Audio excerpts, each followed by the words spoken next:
Olá! Começa agora o espaço mais democrático na rede mundial de computadores. A tecnologia sempre a serviço da informação. Nossos cumprimentos aos poderes constituídos, ao Executivo, Legislativo, Judiciário. E um cumprimento especial a você, que faz parte sempre do quarto poder, que é a sociedade organizada. Em todos os momentos vivemos de desafios. E nos últimos praticamente quase 2 anos, o desafio é acertar um novo normal diante de uma pandemia, diante de tudo aquilo que o coronavírus acabou apresentando para a sociedade, no mundo como um todo e no nosso país. Em especial aqui em Cubatão, vamos estar falando sobre esse retorno das aulas, né? A visão do nosso amigo Ivo, que é jornalista, aqui também é funcionário público dentro do setor de educação, e esse bate-papo aqui falando sobre esse novo normal, né? Como é retornar à escola com essa nova forma, com esse novo jeito, como lidar com tudo isso, né? E principalmente como manter a sanidade dentro de uma expectativa do aluno e também do funcionário, do servidor, do professor, do diretor, do inspetor, do controlador de acesso, de todos aqueles que estão envolvidos no dia a dia escolar. Ivo, seja bem-vindo, é um prazer tê-lo aqui conosco no programa.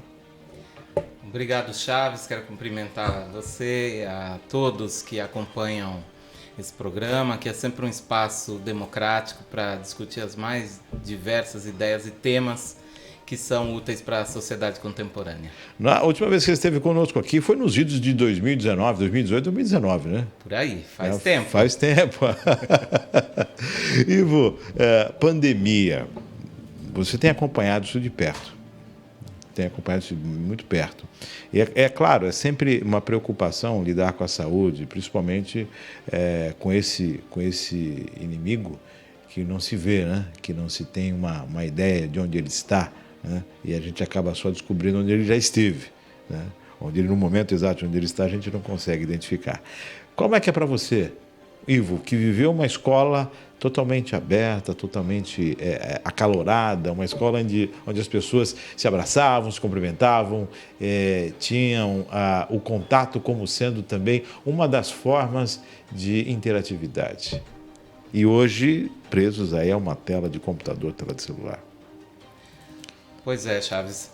Você sabe que as teorias sociológicas surgiram justamente para quando o pensador, o estudioso, percebe que o homem é um ser social e que, para além do universo psicológico, há uma interação como uma das garantias da sobrevivência da espécie, né? A espécie sapiens, o Homo sapiens, resistiu ao tempo diante de todos os outros hominídeos que se extinguiram, porque nós conseguimos desenvolver a capacidade associativa.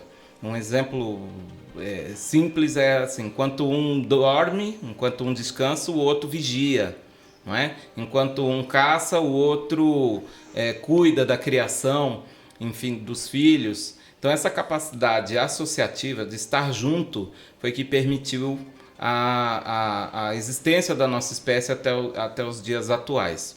De modo que o homem, o ser humano, é uma espécie essencialmente social. Então, diante desse momento de pandemia, em que a recomendação para a sobrevivência da espécie, diante de um momento tão imponderável, era justamente o isolamento, nós vivemos um dilema que vai ser único assim nessa geração, que eu espero que demore mais alguns séculos para acontecer de novo, ou que não aconteça, mas isso nos impôs um dilema de contrariar a nossa própria razão de existência enquanto espécie, o isolamento, o distanciamento, porque o vírus ele se beneficia, se multiplica através da transmissão de pessoa a pessoa, não é? E que só o isolamento e depois a vacinação são capazes de fazer uma barreira para proteger a vida das pessoas.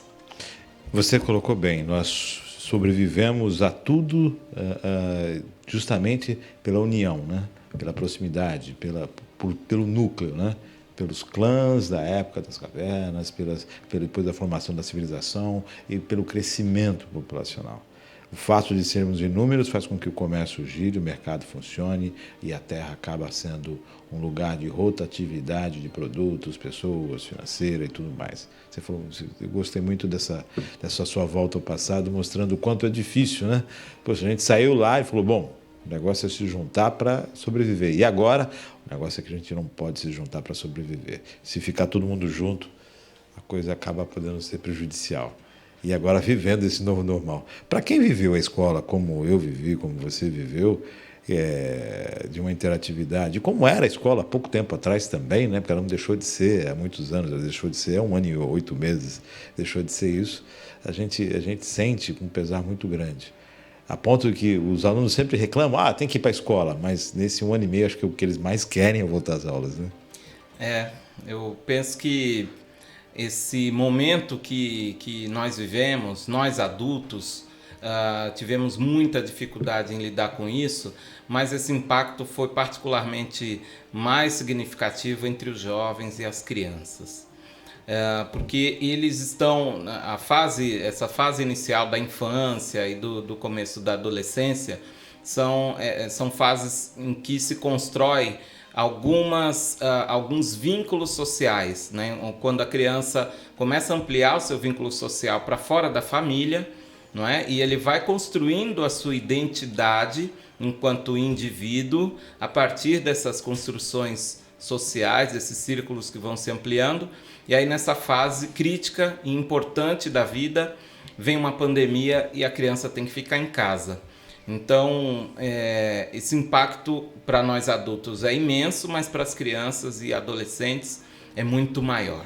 De modo que a gente vai ter que lidar com isso, com muita psicologia, com muita compreensão, para que a gente reduza os danos. Então, é um momento em que toda a sociedade, não somente a escola, não somente os agentes públicos, Chaves, mas toda a sociedade, a família e o entorno dela precisa pensar nisso, precisa ter um novo olhar para esses jovens, um olhar inclusivo, um olhar justamente para valorizar aquilo que a humanidade produz de melhor, que é o afeto, que é a proximidade, que é a capacidade associativa.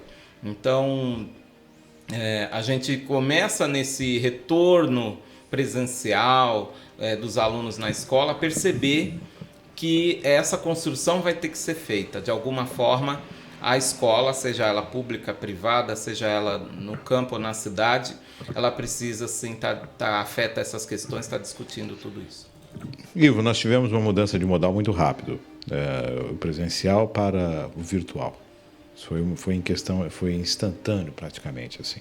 Quando se houve os bloqueios, houve-se então a necessidade de buscar. Se não fosse a internet, seria a TV. Se não fosse a TV, seria o rádio. Algum veículo de comunicação em massa seria utilizado. E a internet se mostrou muito mais viável e à mão. Até parece que o acaso construiu toda uma condição para que, no momento de uma pandemia, eu não vou nem usar a palavra acaso, eu vou falar a inteligência maior, deu a oportunidade de que no momento da pandemia existirá alguma ferramenta que tivesse condições à altura de manter a sociedade em contato, em comunicação. Mas é claro, a minha visão de comunicação é uma, a visão de comunicação da minha filha já é outra, muito mais avançada. As gerações lidam de formas diferentes com a tecnologia, né? Nós lidávamos com isso, nossos pais, o telefone, o celular, quer dizer, algumas coisas, o caixa eletrônico, eram avanços que para algumas gerações era uma coisa tão simples, tão comum, e para outras uma certa dificuldade. E hoje, a geração que está à frente da educação é uma geração que tem uma facilidade de entendimento, só que enfrenta uma dificuldade de lidar com as novas tecnologias.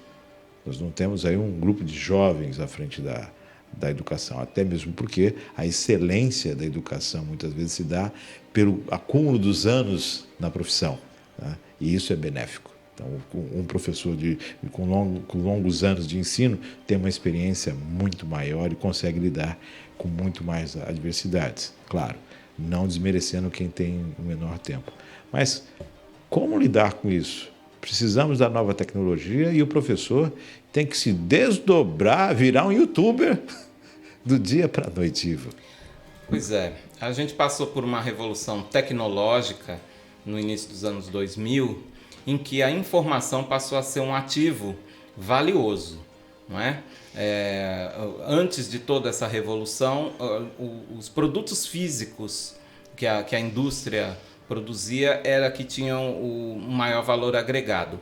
Essa revolução tecnológica trouxe também o virtual, como diz o nome muito bem antenado com a atualidade.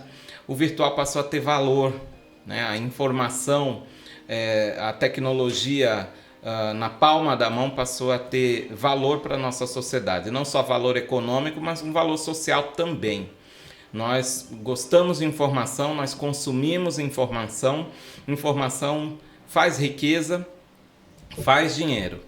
Então, a escola pública, para a qual sempre existiu o debate da necessidade de aumentar investimentos, a escola pública no Brasil, notadamente, tem ficado muito atrás, não tem acompanhado essa evolução e essa revolução tecnológica.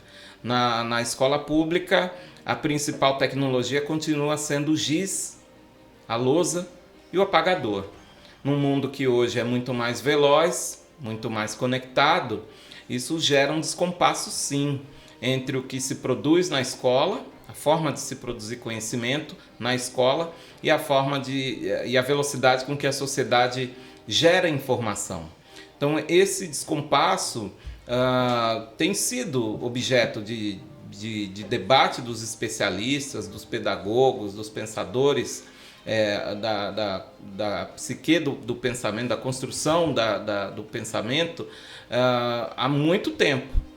Então a escola pública tem sido sim objeto dessa crítica por estar um passo atrás dessa revolução tecnológica e não usar esses instrumentos, essas ferramentas que já estão presentes na vida da maioria dos brasileiros, inclusive dos pequenos brasileiros.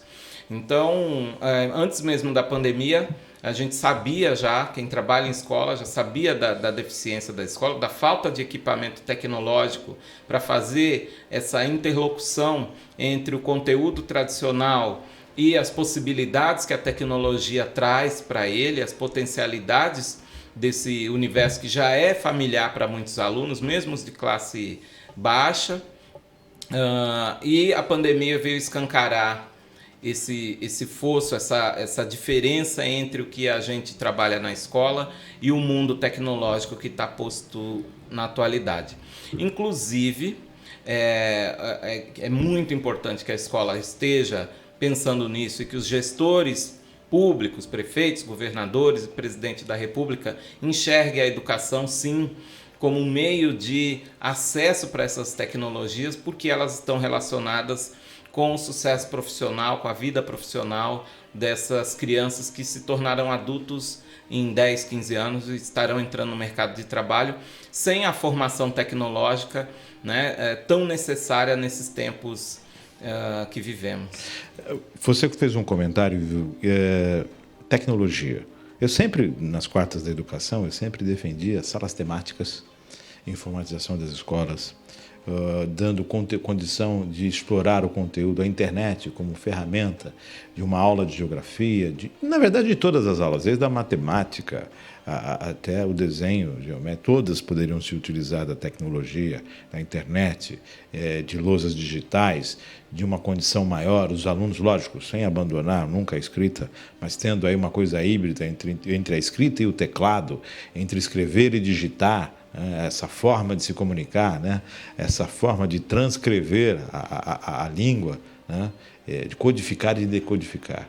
Eu sempre falei isso, sempre defendi, porque era algo que eu via um atraso muito grande. E se isso tivesse ocorrido, a pandemia não teria sido tão difícil assim. Se as escolas já estivessem tecnologicamente ativas, não com essa condição atual que vem de um esforço do professor, de um esforço dos pais, de uma composição aí para buscar a melhor tecnologia que esteja disponível e mais barata. Mas eu digo uma escola estruturada, onde as aulas poderiam ter sido preparadas de uma grande forma, né?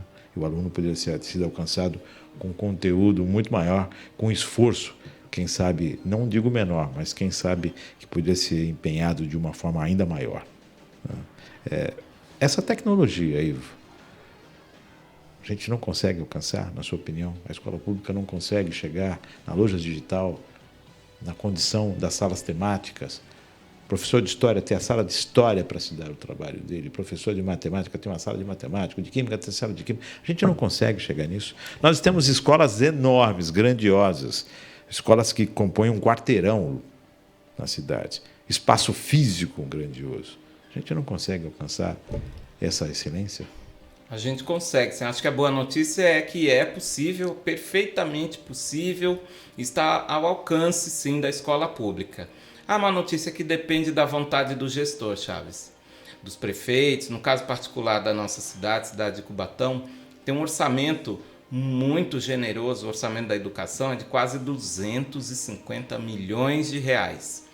Só o orçamento da educação de Cubatão é maior do que o orçamento inteiro da maioria das cidades do estado. Então, depende muito esse investimento, depende muito da virtude do gestor, né, dos prefeitos, enfim, dos governadores, do presidente da República, de enxergar de fato a educação como prioridade, como base para a construção do futuro da sociedade, investindo já no cidadão que já nasceu, que já está lá na rede de ensino.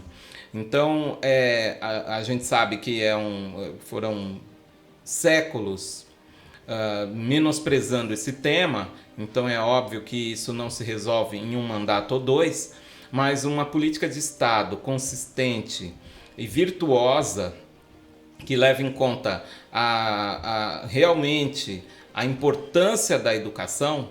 Essa política de Estado, alguém tem que começar, algum prefeito, no caso do município, tem que começar esse debate, essa construção, e obedecer os pressupostos, né, do Plano Municipal de Educação, do Plano Estadual de Educação, por caso do governador, e para o Plano Nacional de Educação, que prevê esses investimentos de modo gradativo.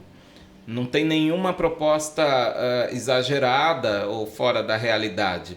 É uma gradação para fazer esses investimentos, começando pelo investimento na construção e na recuperação dos próprios públicos, das escolas. Os prédios escolares estão muito degradados, né? Então, a idade deles, o mais novo deve ter 30 anos. Então, eu falo perdão, um dos mais da grande leva de construção de Cubatão, né? Da leva das construções das escolas, do momento de construção. Sim, que eu me recordo quase com certeza, o último prefeito que construiu escola em Cubatão foi o Clermont. Foi o CEL. Foi o CEL e mais alguns. Foi o CEL, teve algumas creches. Sim, é que na verdade o Clermont construiu o CEL, mas não inaugurou. Sim, aí tivemos tem um dentro do Anelina, acho que foi o último que foi construído. Ah, sim, já foi na gestão da Márcia Rosa. Isso, perfeito.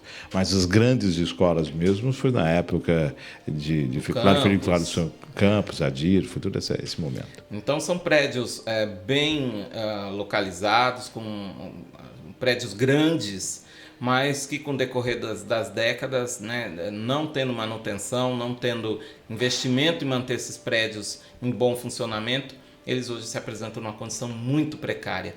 Então a gente está muito distante do debate da tecnologia, porque a gente está falando da torneira, do vaso sanitário com saco preto, da porta que está caindo, do ventilador faltando pá, da janela faltando vidro, da parede descascada, da mancha da infiltração. A gente está falando do cenário da degradação mesmo, infelizmente. Porque se a gente observar, as escolas no município, elas atendem, mas elas não atendem apenas a demanda do bairro em que elas estão instaladas. As escolas, muitas delas, atendem a demanda de outros bairros distantes. Por isso, o transporte escolar, necessidade do transporte escolar. Eu volto a falar, há mais de 30 anos a gente leva os alunos para Santos, para Guarujá, para outros lugares, para estudar, os universitários. E é necessário observar que o município precisa despontar nesse viés também, para que outras cidades possam estar mandando seus alunos para Cubatão para estudar em um nível superior. E as escolas do município precisam, sim, estar mais próximo do aluno, mais próximo do núcleo familiar. É essa a dificuldade. A gente está falando da tecnologia e você pontuou que, Márcio, antes da tecnologia eu preciso consertar o banheiro, dar dignidade ao banheiro, arrumar o telhado e fazer com que a coisa funcione. Aí sim eu vou colocar uma loja digital, porque se eu vou colocar uma loja digital e não vai ter tomada para eu conectá-la. Não vai ter internet para o professor dar aula. Não vai ter condição tecnológica para ele assumir. Porque parece que a gente fala de dois mundos diferentes, né?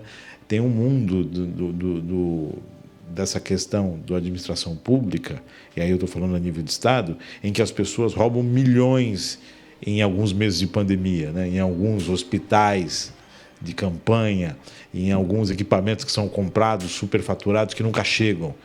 E, por outro lado, para você conquistar algo que seja eficaz, que seja realmente legítimo, demora muito, não, Ivo? Infelizmente, porque falta visão de Estado. Visão de Estado, Estadista, de construir, né? a visão de estadista, de perceber a temporalidade do cargo, né? Que um prefeito é só prefeito, ele não tem nenhuma divindade especial, nenhuma mão ungida na cabeça dele, ele é só prefeito. Ele está ali para cumprir um papel de servidor público temporariamente, mas que a política pública tem que ser perene. Política pública educacional ela tem que ser perene e ele precisa entender qual é o papel, o que ele foi fazer lá, o que um prefeito, quais são as atribuições efetivas de um prefeito quando ele é eleito. Ele tem que pôr em prática aquilo que ele pactuou com a sociedade. E todos eles, sem exceção, durante as campanhas eleitorais, prometem investir em educação.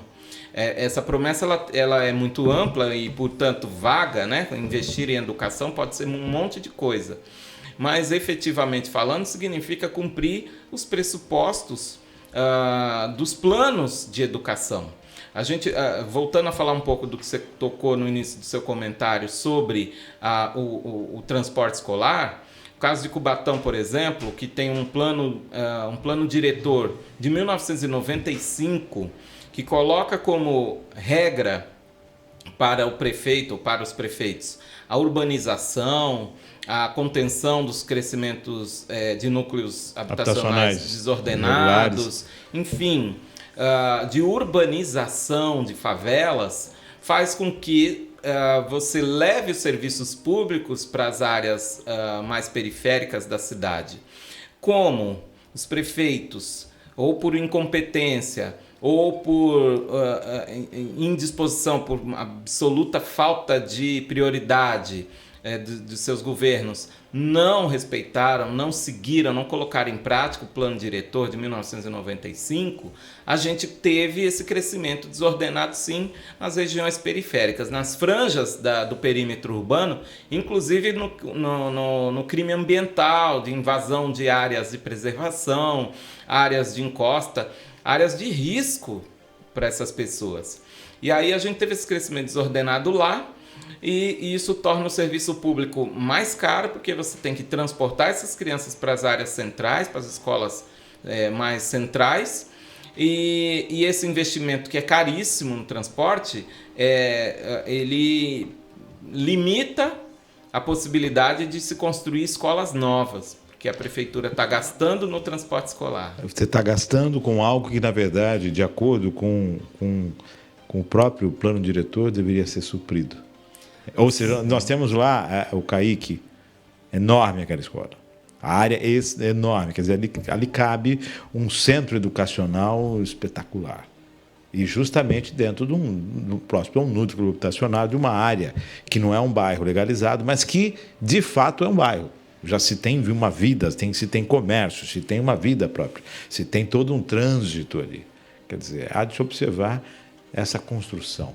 Só que isso parece que leva-se mais tempo, né? Você falou de estadista, eu vou lembrar que até vai dar uma certa polêmica, né? Porque eu falei de uma situação e essa pessoa também é vinculada a várias situações.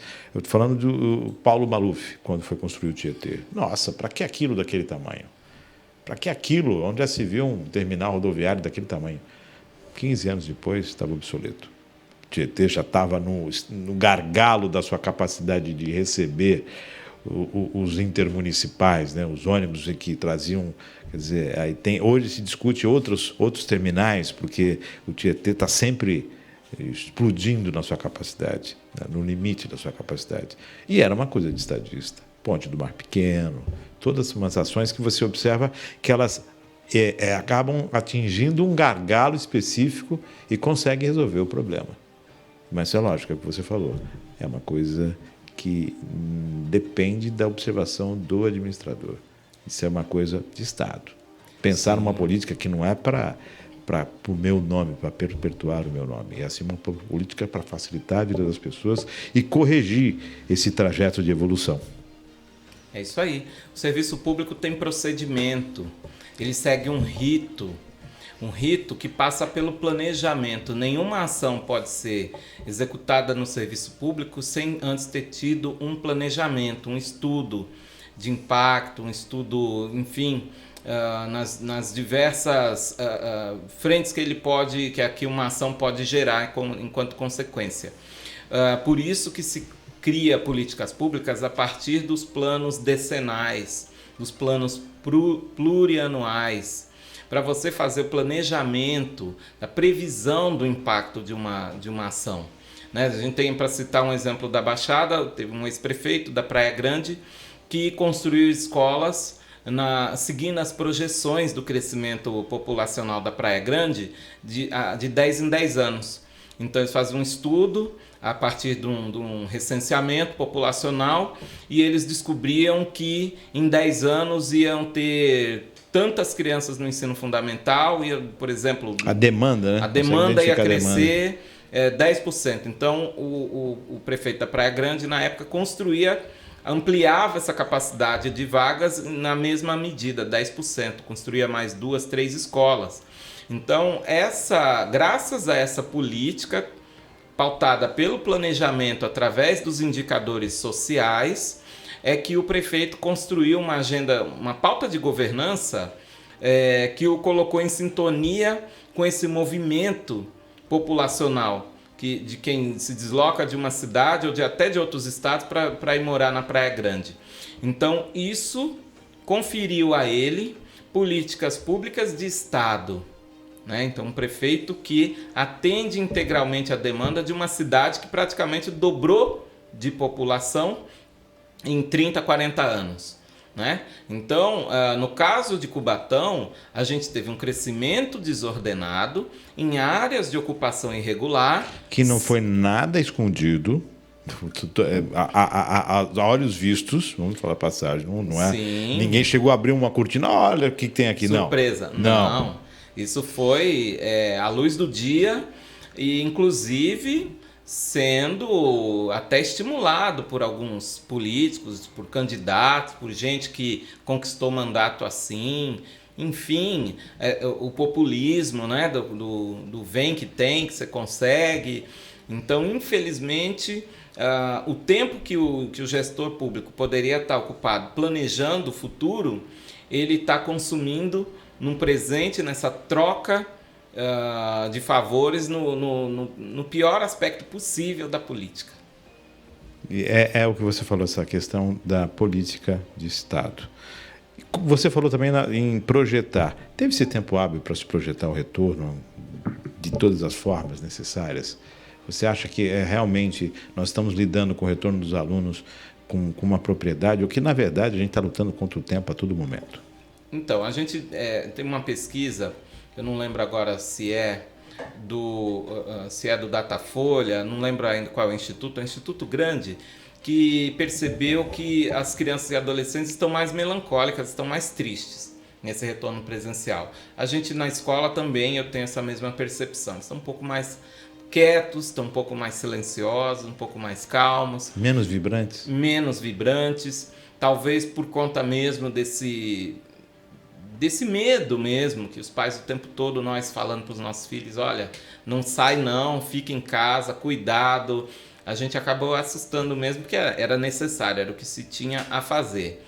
Então, esse retorno ainda está um pouco triste, mas ao mesmo tempo é importante você ver as crianças na quadra fazendo a educação física, o som de criança rindo, de criança conversando. Barulho dos pés no pátio. Essa movimentação é maravilhosa, é isso que estava faltando, não só para eles, para nós profissionais da educação também. tem sido um estímulo se reencontrar com eles, tem sido uma motivação na nossa vida. Eu acho que para a maioria dos profissionais da educação, esse momento está sendo muito especial também, né? Esse reencontro com a vida. É o reencontro com a vida, exatamente isso. A vida ela é pulsante, ela é vibrante, como você disse, e ela é este momento. Então o momento que a gente está, ele tem que ser intenso, ele tem que ter ousadia, ele tem que ter movimento do corpo. O professor, ele é acostumado ao novo e à despedida, à chegada e à despedida. Todo ano ele recebe um grupo de desconhecidos que em pouco tempo se tornam conhecidos e em um tempo ainda mais curto se tornam verdadeiros, como se fosse uma família. E quando chega o final do ano é hora de dar tchau, é hora de se despedir. Quer dizer, é esse período de convívio, né, que se tem um professor em um ano. Até muitas vezes eu pergunto como lidar emocionalmente com isso, que não é algo fácil também. Precisamos olhar a carga emocional do professor, precisamos ter essa observação com o professor, porque ele lida ali com aquelas vidas, com as pequenas, né, que estão chegando e que têm as suas necessidades emocionais e delas, muitas vezes, o que afeta o professor. Lógico, o ser humano se importa. E ao final do ano ele tem que dar esse tchau. Um tchau virtual do ano passado. Começou-se de uma forma, virou-se outra e conseguiu e continuou no tchau virtual. Até o virtual. E esse ano começa-se no virtual. E agora estamos retomando um convívio. Como fica o emocional de todo mundo nisso? Essa é uma boa pergunta. Como é que fica o emocional? O emocional fica assim, atingido, abalado, mas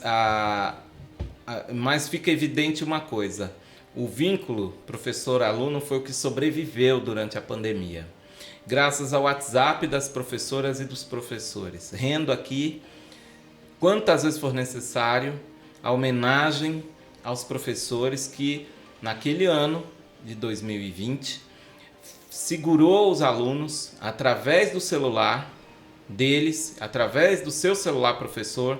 Você manteve esse vínculo, você não deixou o aluno para trás, você mandou atividade para ele, você cutucou, chamou a mãe no privado, pediu para ela ajuda, você mandou atividade, você pediu ajuda de sobrinho. Tem professores de outra geração que não a do celular, que teve que aprender com os filhos, teve que aprender com alguém mais jovem, mas que não desistiu. Preparou a atividade para a escola imprimir, para a mãe dessa criança ir buscar. Então você foi o grande herói da pandemia. E vocês e os enfermeiros, vocês professores, sala de aula, eu falo como gestor escolar, que vocês professores foram os heróis porque seguraram. Da parte da Secretaria da Educação não teve nenhum investimento nessa tecnologia de comunicação, nenhum ambiente virtual de aprendizagem para facilitar o acesso a esses conhecimentos, não teve internet gratuita para essas crianças, não teve nenhum dispositivo tecnológico nem para o professor nem para o aluno dispor nesse momento de isolamento e de solidão dentro de casa. Então foi você, professor, com o seu celular e com a sua vontade, que o vínculo foi mantido. Esse ano de 2021, Chaves, a gente quer recuperar e reatar esse compromisso do vínculo afetivo, que a gente, nesse mês que comemora os 100 anos do Paulo Freire, que é um autor brasileiro, dos mais mencionados nos trabalhos acadêmicos no mundo inteiro, justamente por ele colocar esse componente emocional no processo de aprendizagem, porque sem afeto não se aprende. Você em casa já pode recuperar pela memória, quem tem filho, que se está ali tentando ajudar ele a fazer uma conta, se gritar a criança bloqueia, não é? Se gritar não aprende, porque bloqueia, vem o medo, vem outras hipóteses na cabeça da criança, tem que corresponder ao que o pai está querendo, tal, que a mãe está querendo, é um bloqueio. Então, com o afeto é que se constrói o conhecimento. Então, e isso se dá pelo vínculo que o professor estabelece com seus alunos. Então, assim como o gestor público precisa planejar, um prefeito precisa planejar suas ações, um professor também. você falando dessa coisa, né? Dele pegar a turma ali no começo do ano e fazer aquela sondagem, conhecer esses alunos, ver qual é o potencial de aprendizagem de cada um. Daí ele vai planejar suas ações, sabendo onde ele quer que o aluno chegue no final do ano. Isso é maravilhoso, né? Então essa construção, o professor que acompanha esse processo durante um ano, durante os 200 dias do ano letivo, ele tem no final uma recompensa, né? Que é a evolução, né? Esse campo proximal do conhecimento, a criança saiu do mínimo e foi para o máximo possível naquela etapa da aprendizagem dela. Isso é coroar de êxito um trabalho. O professor teve que fazer tudo isso da forma mais precária possível, que foi à distância, através do celular, com todas as limitações possíveis e imagináveis. Os pais que têm um aparelho celular para 2, 3 filhos, ou o pai que só tem o celular único e tem que levar para o trabalho, então essa criança só podia ter alguma interação à noite, 10 horas da noite, ou num sábado. Enfim, a criança que não tem nenhum dispositivo tecnológico, ou tem um celular, mas não tinha internet, ou então tinha internet, mas não tinha um celular. Então, todas essas situações, elas atravessaram esse processo de aprendizagem, prejudicaram muito, de modo que a gente vai precisar de pelo menos aí uma década para recompor essas perdas. Até mesmo o professor enfrentando as questões pessoais também, porque ele também estava isolado. Ele também estava perdendo entes queridos, ele próprio doente. Eu tenho professores que ficaram com sequelas terríveis da Covid, professores na rede de Cubatão que faleceram e professores que têm sequelas até hoje. Alunos que perderam a família, que perderam um pai, que perderam mãe, que perderam tio, avô, avó. Tudo isso dentro de um ambiente de distanciamento e virtual, que é bem difícil. Eu tenho a grata satisfação de conversar com educadores, e nessa conversa com educadores você vai observando os pontos, né, dentro dessa construção do ser, né? E é lógico, quando se fala de uma criança, quando ela entra, hoje com 6 meses já está na rede pública, né? Ela entra, ela tem todo um contato, e o lúdico, né, tem uma formatação muito importante nisso. A criança no seu período, me corrija se eu estiver errado, Ivo, a criança no seu período inicial de escola, nos primeiros anos de escola, ela começa a formar toda uma cadeia de sinapses, de entendimento, de conhecimento, e o toque, o trocar, o sentir faz parte disso. Faz parte do sentar com aquele joguinho ali e ter o contato com a natureza, ter o contato com o aluno, ter o contato com aquele objeto, tem sim uma importância muito grande na construção intelectual desse ser. Como suprir isso agora? Como observar isso agora? Como olhar para essa criança e fazer a leitura daquilo que ela perdeu, ou então daquilo que ela ainda pode recuperar desse momento que foi ceifado, dentro desse contato. Aquela cantiga de roda, aquela brincadeira em grupo, toda aquela formatação que você mesmo falou aqui, que foi projetada pelo professor com um objetivo, com um estímulo para o crescimento, para o desenvolvimento, para a intelectualidade, para que esse ser pudesse acessar em si tudo o que ele tem já de capacidade para se desenvolver. Como fazer isso agora? De que forma recuperar esse tempo? Recuperar esse momento? Então, durante o período remoto, os professores tiveram que adequar as atividades que eles dariam no presencial para o virtual. É óbvio que não se pode... Nem tudo dá para ser no virtual. Não vai dar certo tudo, né? Nem tudo. Você tem um mínimo ali. Então, a gente procurou preservar o mínimo do currículo para você aplicar remotamente e ter algum progresso aí. É claro que isso foi um progresso pequeno, mas, assim, comparado com nada, é melhor ter alguma coisa, né? Já é um início, né? Esse retorno, na educação, por exemplo, eu trabalho com séries iniciais, crianças que com 6 anos de idade estão fazendo o primeiro ano, que é o início da alfabetização. Essa criança não teve aquele trabalho na pré-escola, da coordenação motora fina, de se aproximar um pouco mais desse universo das palavras. Então ele não teve, foi uma etapa que foi realmente perdida. Então hoje nesse retorno os professores estão tendo que voltar um passo atrás, né, para trabalhar as questões de lógica, as questões que não poderam ser desenvolvidos por causa da pandemia. Sim, para que ele busque esse aluno no ponto que ele parou. Não dá para eu começar agora o processo de letramento, de alfabetização, sem considerar o ponto que a criança parou.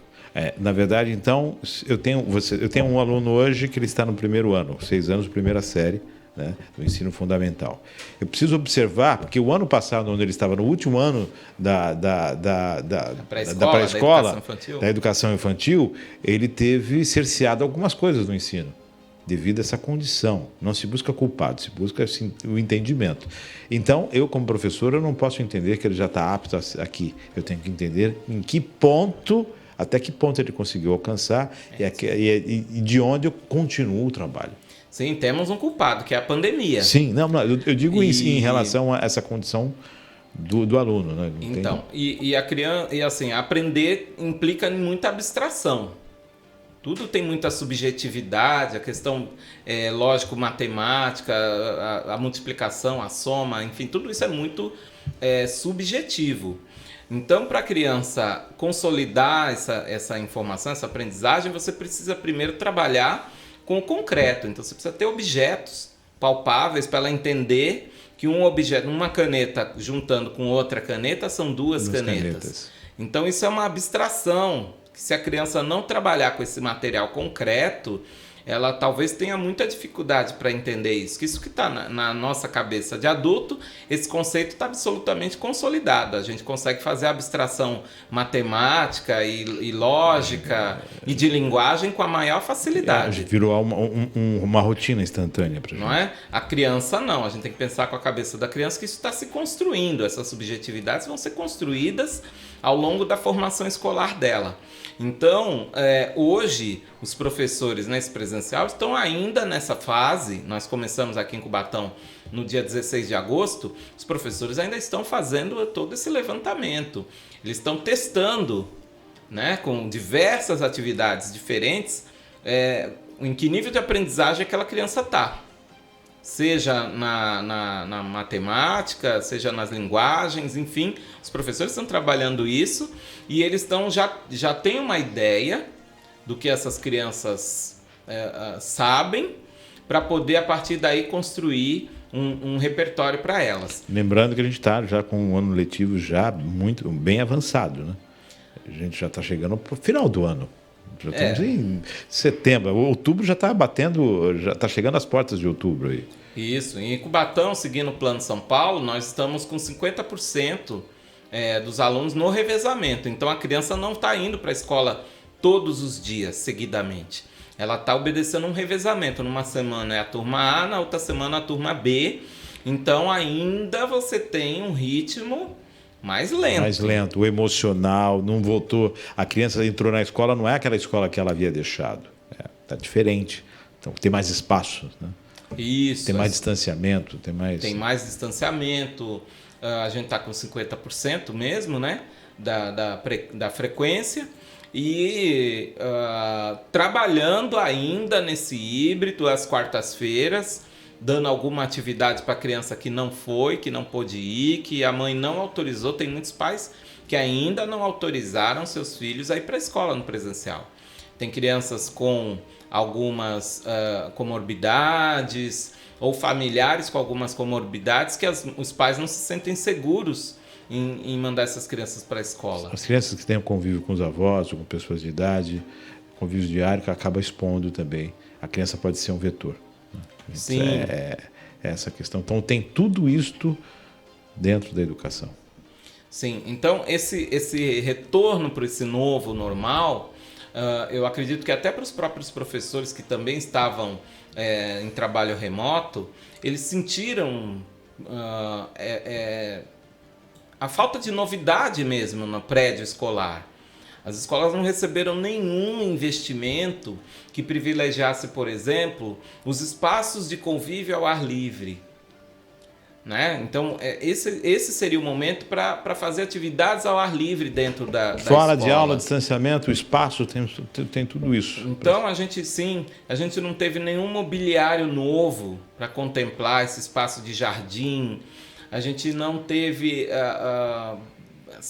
nem as paredes pintadas em boa parte das escolas, para que o ambiente se tornasse mais aconchegante, atrativo, porque também é currículo, também forma, o ambiente também forma. Se você cresce frequentando uma escola que é feia esteticamente, que é descascada, que tem parede manchada, que tem buraco, que tem lousa quebrada, enfim, essa informação compõe a sua estética, passa a ser um valor isso para você.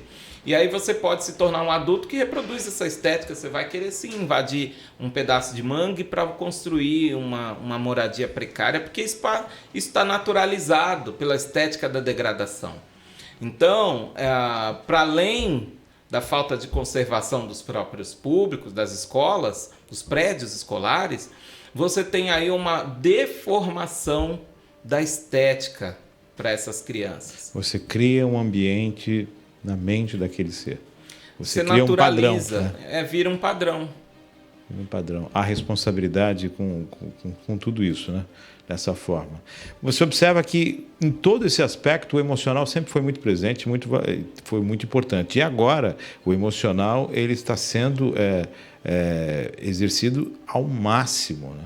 Você observa que as crianças têm a decepção, vou chamar de decepção, por conta dos alunos, por conta dos pais, por conta dos funcionários, por conta dos professores, por conta da sociedade. Né? Existe esse sentimento. E isso também incorporado a todo esse momento de perda de familiares, de conhecidos, do medo. Quer dizer, o emocional à flor da pele. Estamos aí no segundo semestre de um ano em que vê isso de um ano de pandemia, que, é claro, não vai ser um ano de normalidade. Talvez 2022 alcançamos essa normalidade, quem sabe. Né? Mas já aprendemos com 2020, estamos aprendendo com 2021. É impossível, eu espero que seja impossível, não estarmos adequados em 2022. Ou ainda há a possibilidade de não estarmos adequados. Tem que ver o que está nos planos do gestor, porque tudo é questão de planejamento. O que eu quero fazer no serviço público, o que eu quero fazer em 2022, eu tenho que estar planejando agora. É diferente de quando eu chego na minha casa, daqui a pouco eu vou para minha casa, se eu quiser tirar o tênis, colocar em cima do micro-ondas, não tem problema nenhum, porque... Você é o gestor da sua casa, o proprietário da sua casa, e você é o Ministério Público da sua casa. Então, ali eu não preciso seguir nenhum princípio da administração pública. No serviço público é o contrário. Né? Existe um rito a ser seguido que é o do planejamento. É a boa burocracia. Né? A burocracia necessária. É a burocracia necessária, porque é aquela que não tem relação com o desserviço, ou com a enrolação, ou com o serviço mal. É o contrário, é aquela que parte do pressuposto de que o serviço público é o planejamento, a premissa dele é o planejamento das ações. Daí se demanda tempo. Né? E para as questões emergenciais existe legislação específica. Por exemplo, no caso da pandemia, a gente vive ainda sob o decreto da emergencialidade, né? Do caráter de emergencialidade. Então você tem uma licença dada pelo judiciário brasileiro para que se façam ações que em tempos normais seriam proibidas, seriam improbidade, estariam ferindo a lei de licitações, por exemplo. Hoje você pode fazer uma compra direta para atender uma demanda emergencial com muito mais facilidade, né? Tanto que alguns gestores até extrapolaram e enfim, a gente está vendo aí a CPI da Covid apontando que até no governo federal teve casos gravíssimos de tentativa de compra superfaturada, de vacinas, enfim, de tudo aquilo que está saindo do armário. Então, essa licença para orçamento de guerra, entre aspas, está posta, sim, para o gestor que tiver virtude e for assertivo no entendimento de que a educação realmente é investimento, para que ele pudesse sim, a partir daí, dar comida para essas crianças que ficaram em casa muitas vezes sem os componentes nutricionais básicos para um ser humano, porque a fome chegou no Brasil. A fome voltou com força, o empobrecimento da população, mesmo antes da pandemia, em 2019, 2020, a gente já estava vivendo isso antes de 2020, uma retração na atividade econômica. Então, a merenda ficou como, para muitos pobres brasileiros, como principal refeição do dia para essas crianças. Então, você ficar quase um ano e meio sem comida, a gente não sabe se a gente não tem aí uma epidemia de subnutrição infantil em Cubatão, por exemplo. Sim, um surto de anemia generalizado. Uma coisa que, bom, a gente sabe que isso é possível e que 2022 chegue com uma análise do que foi feito em 2021, do que se passou em 2020 e que se faça melhor. Ivo, estamos chegando ao final desse nosso bate-papo. Muito gostoso, uma conversa aberta e de ideias positivas, acima de tudo, ideias positivas. Suas colocações para o final do programa? Eu quero agradecer essa sala de professores que você abriu aqui, porque se a gente quer realmente falar da sociedade que queremos, a gente tem que se reunir em fóruns assim, em espaços assim, de você que é um comunicador, é um intelectual, é uma pessoa que gosta de falar da educação. A gente se encontra fora aqui do programa, a gente fala de educação, quer dizer, é um tema caro para você. E eu desejo que esse espaço nunca se feche, que esse momento de discutir a educação esteja sempre aberto, desse modo assim que chega na casa do pai de aluno, de toda a comunidade escolar, para que a gente possa, assim, construir um modelo de sociedade que a gente quer para os nossos filhos, para os nossos netos, enfim, para que um dia a gente possa ter orgulho da educação, da escola pública brasileira. Eu vou aproveitar essa oportunidade e esse start que você deu e, de repente, vamos começar a convidar as pessoas para a gente estar falando de como vai ser a educação em 2022, o que está sendo preparado para isso. Vamos antecipar isso. Agradecendo a participação do professor Ivo aqui conosco, jornalista também, professor Ivo. Agradecendo a Maria Clara aqui no controle técnico. Agradecendo sempre a sua audiência, desejando um excelente final de dia, se você estiver assistindo de manhã. Se você estiver assistindo depois do almoço, uma excelente tarde. Se estiver à noite, o descanso do guerreiro e da guerreira, com certeza. A tecnologia te proporciona isso. Hoje é podcast, embora podcast seja áudio, né? Mas a gente tem a licença poética. Então, que seja podcast, o arquivo virtual, à vontade. A sua possibilidade de assistir quando você quiser ou quando lhe for mais apropriado. Fique com Deus e até o próximo programa, se Deus quiser.